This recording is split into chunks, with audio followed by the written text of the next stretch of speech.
खेड आळंदी विधानसभा मतदारसंघात बाबाजी काळे यांच्या शिरेपेचात विजयाचा तुरा। बाबाजी काळेंना लाडकीनं तारल्याची चर्चा। लाडकीच्या रूपानं देवदर्शन पावलं।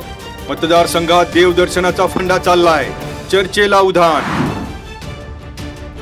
महाविकास आघाडीचे बाबाजी काळे यांना 1,50,152 मते, महायुतीचे दिलीप मोहिते यांना 98,409 मते, 51,743 मतांनी दिलीप मोहिते यांचा पराभव।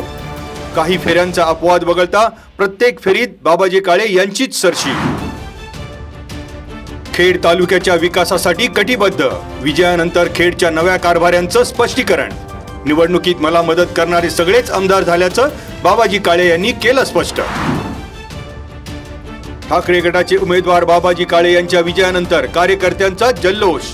भंडाऱ्याचीही उधळण करत राजगुरुनगर शहरातून काढली वाजत गाजत मिरवणूक।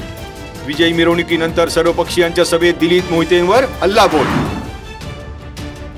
पराभवानंतर महायुतीचे उमेदवार दिलीप मोहितेंनी जनतेचा कौल केला मान्य। बाबाजी काळे यांचं नाव न घेता समाज माध्यमातून केलं अभिनंदन। पराभवाने खचून न जाता जनतेचे प्रश्न सोडवणार असल्याचं दिलीप मोहिते यांनी केलं स्पष्ट।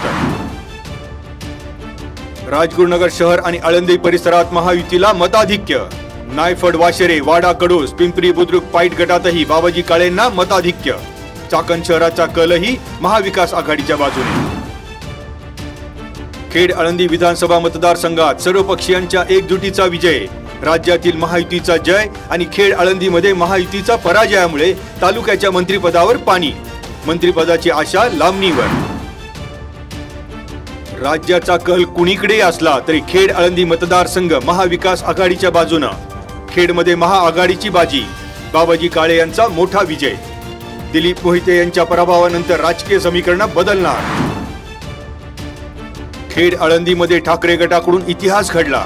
बाबाजी काळे ठरले सर्वाधिक मताधिक्य घेणारे आमदार। 50,000हून अधिक मताधिक्य बाबाजी काळे यांच्या नावावर।